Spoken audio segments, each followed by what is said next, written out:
In the second half of the 19th century, the Ottoman Empire fell into a severe socio-economic crisis. This situation directly affected the worsening conditions of all the peoples in the Balkans who remained under its rule. Taxes were increased, new ones were introduced, abuses by state officials intensified, and bandit groups emerged, engaging in robberies and murders. External factors also played a significant role in the organization of this uprising. In the 1870s, the revolutionary movement of subjugated peoples seeking national liberation first flared up in Bosnia in June 1875 and later in Bulgaria in April 1876.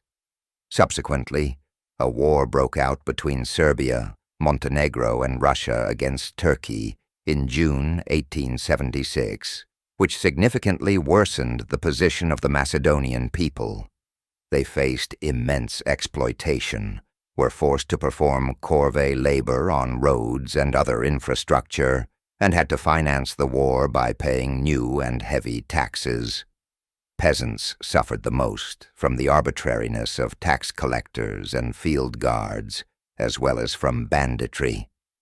All this drove the Macedonian people of Eastern Macedonia to rise in armed rebellion against the Turkish feudal authorities, aiming for national liberation. The main initiators and organizers of the uprising were Dimitar Pop Georgiev Berovsky and his grandfather, Pop Stoyan from Razlovci. Dimitar Berovsky was educated in Russia and Belgrade, Serbia, before returning to Razlovci, where he became a teacher. As a teacher, along with his brothers, he took part in the fight, led by the emerging Macedonian bourgeoisie against Greek clergy, to establish their own church and schools. For this, he was sentenced and imprisoned. Soon after, he realized that the struggle against the Patriarchate of Constantinople would not address the fundamental demands of peasants and citizens for liberation from Turkish oppression. Therefore, he devised a plan to organize an uprising in Macedonia. To that end, in 1875, he traveled to Solun, where he formed a secret circle. One of the major challenges to the successful execution of the uprising was the lack of financial resources needed to acquire weapons, ammunition, warm winter clothing, and medical supplies. To gather funds, Dimitar Berovsky decided to sell his property in Berovo. Similarly, Pop Stoyan sold part of his property and promised to cover the tax obligations of the villagers in Razlovci, enabling them to purchase weapons.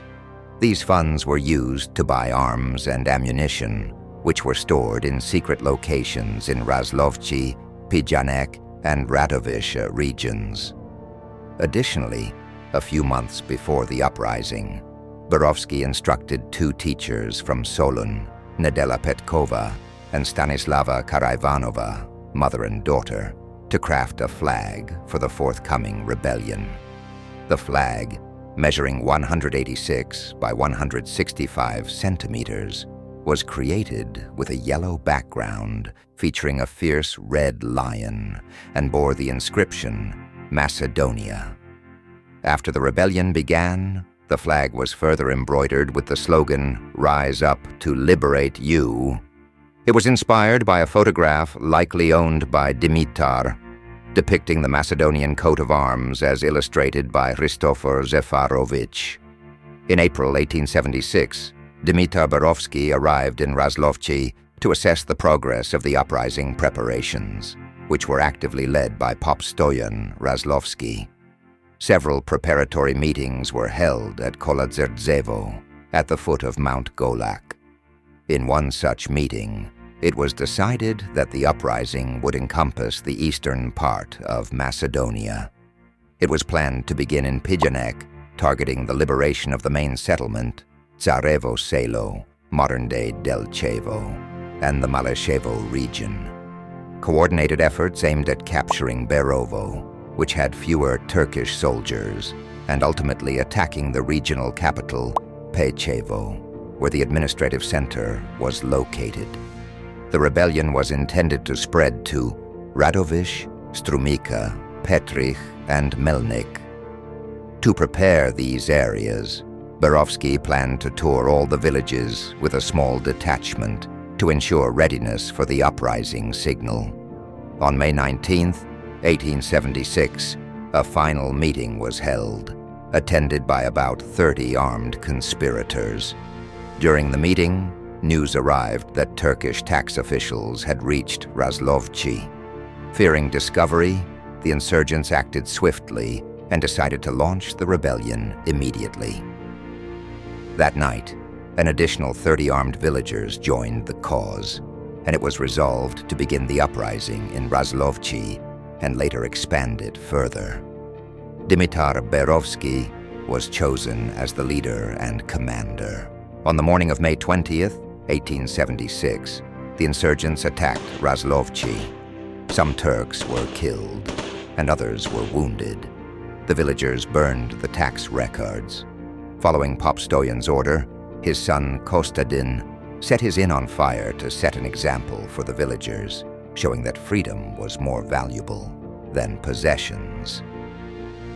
After dealing with the Turks, part of the detachment, led by Berovsky, moved towards the Malyshevo region to join 300 prepared Malashevci. Another group, led by Tsone Spasov, was tasked with evacuating the villagers of Razlovci along with their livestock before regrouping with the main insurgent forces. On their way to Berovo, near Mitrashinchi, Berovsky's unit clashed with a smaller Turkish military detachment. Although they dispersed the Turks, Berovsky was wounded in the head. This unfavorable development negatively impacted the insurgents, who returned to Razlovci instead of proceeding to Malyshevo. From Razlovci, the partially recovered Berovsky led his unit towards Kochani. After defeating the Turks at Laki, they moved to the village of Smilanci in Radovish, where arms were stored. However, betrayal by the local field guard in Radovish led to a swift Turkish response, resulting in the insurgents' defeat. On May 29th, Turkish forces, reinforced with around 1,000 irregulars, launched a counteroffensive against 300 insurgents. Villagers unable to flee were brutally killed as an example to others. Some were tortured as prisoners in towns such as Ceres, Solun, and Skopje. Popstoyan committed suicide, while about 30 insurgents from the Razlovci detachment, led by Dimitar Pop Georgiev Berovsky, managed to retreat and continue the struggle in the Malyshevo Mountains, Pijanek, Osogovo Mountains, and Kresna. The failure of the uprising is primarily attributed to its premature outbreak and incomplete preparations.